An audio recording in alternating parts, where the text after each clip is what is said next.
Hello दोस्तों, नमस्कार। मुझसे जो बड़े हैं उनको पाए लगूं चरण स्पर्श, और जो मेरी उम्र के हैं उनको राम राम नमस्कार। History repeat itself. और हाँ, इस बीच में मैं भूल गया कि जो मुझसे छोटे हैं उनके लिए बस एक ही बात कहूँगा कि हो सकता है आपकी जो एंट्री हुई हो मार्केट में वो बड़े ही एक बुल फेस में हुई हो, और ये एक ऐसा दौर है या एक ऐसा दौर होता है जब खराब से खराब चीज़ें भी हवा की माफिक उड़ती हैं, चलती हैं। लेकिन एक बात हमेशा याद रखना, जो चीज़ जितनी ही तेज़ी से आगे बढ़ती है उसके गिरने का या उसके नीचे आने का खतरा भी उतना ही ज़्यादा होता है। ये सलाह मैं अपने छोटों को देना चाहूँगा, और ये पूरा वीडियो मैं इस समय हिंदी में रिकॉर्ड कर रहा हूँ। तो जिन लोगों को हिंदी में दिक्कत है उनके लिए मैं दोबारा रिकॉर्ड करूँगा। आज मैं आपको बात करने जा रहा हूँ कि हिस्ट्री रिपीट इटसेल्फ, कैसे इतिहास खुद को दोहराता है। और इसके लिए मैं आपको पीछे लेके चलूँगा। ध्यान देना, मैं कोई नई चीज़ नहीं बता रहा हूँ, लेकिन जो मेरा अध्ययन है, जो मेरा रिसर्च है, वो आपको नए तरीके से मिलेगा। ये एक पोस्ट है जो हमने सितंबर 2018 में तैयार की थी या डाली थी।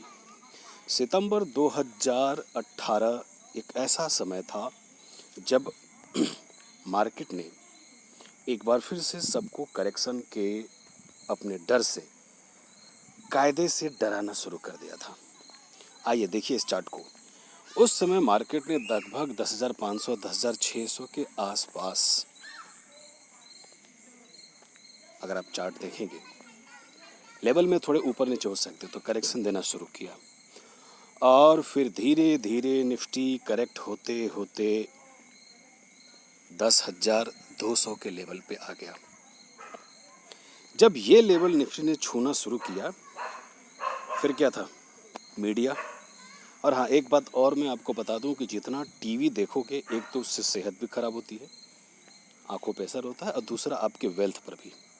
तो उस समय टीवी, इलेक्ट्रॉनिक मीडिया सब ये रोना धोना चिल्लाना शुरू कर दिए, और अगर उनकी मैंने सुनी होती तो वो लोग तो निफ्टी का 5,500 का लेवल दे रहे थे। मैं अपने उन दोस्तों का नाम दोहराना नहीं चाहूँगा, लेकिन बहुत सारे ऐसे एक्सपर्ट्स थे जो उस समय निफ्टी को 4,500 का लेवल भी दे रहे थे। दोस्तों, निफ्टी या सेंसेक्स और आपकी देश की इकोनॉमी, इनके बीच में रिलेशन तो होता है, लेकिन ये रिलेशन मैथमेटिक्स के फॉर्मूले पर नहीं चलता है कि n = 1 प्रोपोर्शनल n = 1/t। ऐसा कुछ भी नहीं होता। तो जो लोग इकोनॉमी का वारा न्यारा दे रहे हैं, इकोनॉमी को समझा रहे हैं, सर जी, अगर इकोनॉमी को समझने वाले इतने बेहतर समझते तो मार्केट से बहुत सारा पैसा बनाते। देश की इकोनॉमी एक अलग चीज़ है और मार्केट का इन्वेस्टमेंट बिल्कुल अलग है। हाँ, दोनों में एक संबंध जरूर है, और मार्केट के अपने डायनामिक्स होते हैं, इकोनॉमी के अपने डायनामिक्स है। पूरी दुनिया में जो हो रहा है उससे हम सब वाकिफ़ हैं, हम सब जानते हैं। तो उस समय सब लोग निफ्टी का लेवल दे रहे थे 4,500 5,500। क्या निफ्टी ने वो लेवल टच किया? क्या किसी की हिम्मत है कि वो बॉटम बता सके? बिल्कुल नहीं। निफ्टी के बॉटम को बताना इतना आसान नहीं है दोस्तों, लेकिन फिर भी मैंने अपनी स्टडी से थोड़ी हिम्मत करके, और जो चार्ट पे मुझे दिखा, जितनी चार्ट मुझे समझ में आती है, हमने एक लेवल दिया, और वो लेवल था, जो डर गया वो मर गया या फिर घर गया।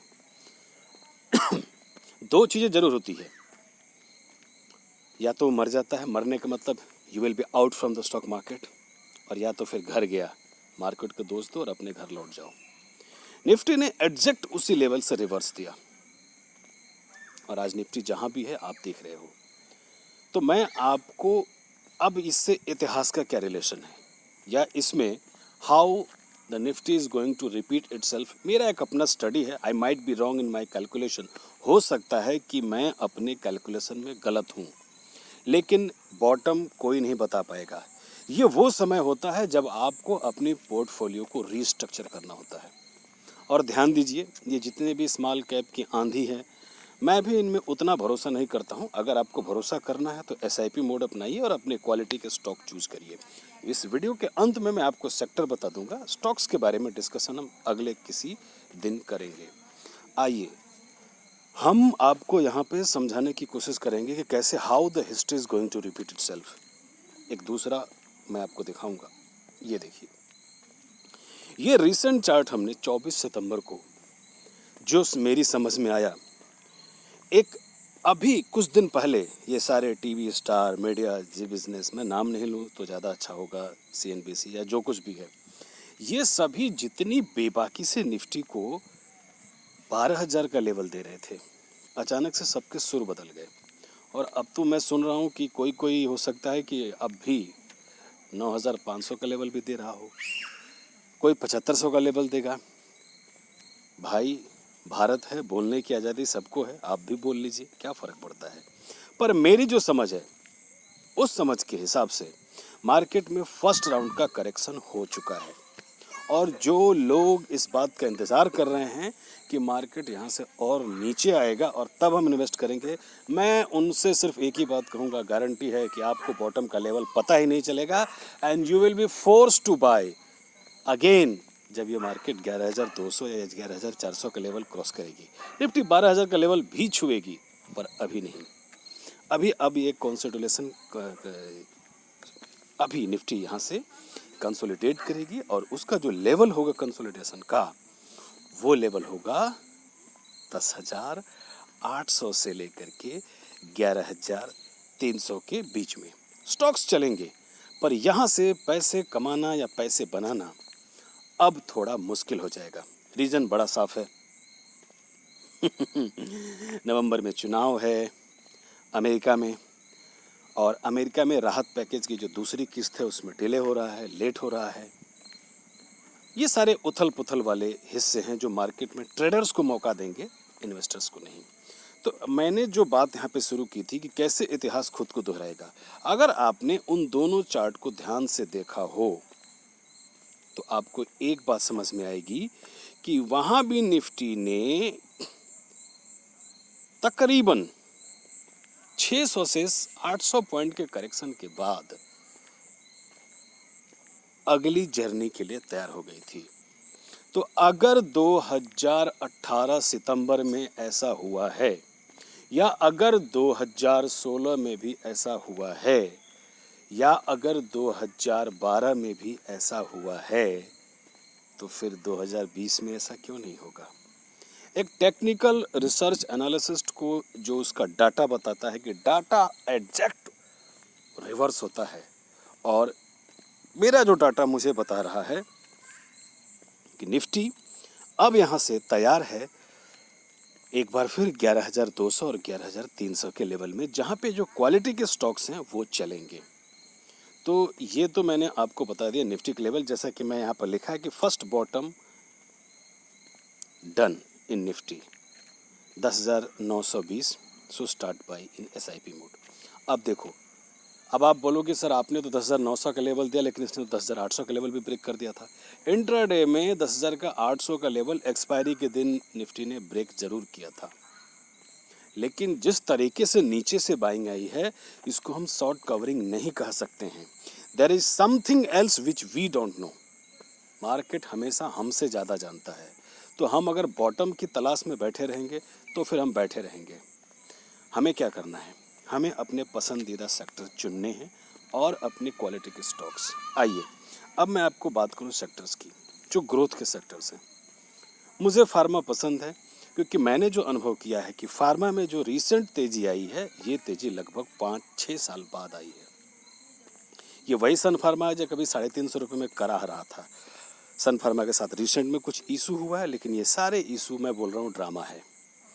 जब भी किसी सेक्टर में तेज़ी आती है तो यह तेज़ी लंबे समय तक चलती है, और यह उनका जो मिनिमम टाइम पीरियड होता है वो होता है 2 से 3 साल।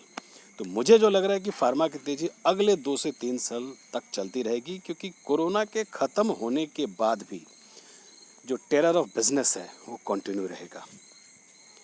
आप एपीआई इंडस्ट्री में ऐसी कंपनियों को चूज़ करें जहां पर थोड़ा कर्ज का बोलबाला कम हो, डिमांड को देखिए और अपने मन पसंदीदा स्टॉक्स को चूज करिए। एफएमसीजी, फास्टेस्ट मूविंग जिसको हम कहते हैं, यहाँ पर जो क्वालिटी के स्टॉक्स हैं उन्हीं में जाइएगा। आईटी निश्चित रूप से यहाँ पर एक काफ़ी टर्न अराउंड हो रहा है, लेकिन मैं यहाँ पर आपको एक सलाह दूंगा कि यहाँ पर आप थोड़ी बारीकी से काम करिएगा, क्योंकि ये सेक्टर काफ़ी अनसर्टेन जैसा होता है। ऐसा ना हो कि ऑलरेडी यहाँ पर काफ़ी बूम मिल गया हो, आप वहाँ पे टॉप पे जाके इन्वेस्टमेंट कर रहे हो, तो थोड़ी सावधानी बरतिए। मेरा जो सबसे पसंदीदा है वो है कंजम्पशन, उसको कोई रोक नहीं सकता। इस पैंडेमिक सिचुएशन में भी अगर कुछ नहीं रुका है तो वो है कंजम्पशन, खपत।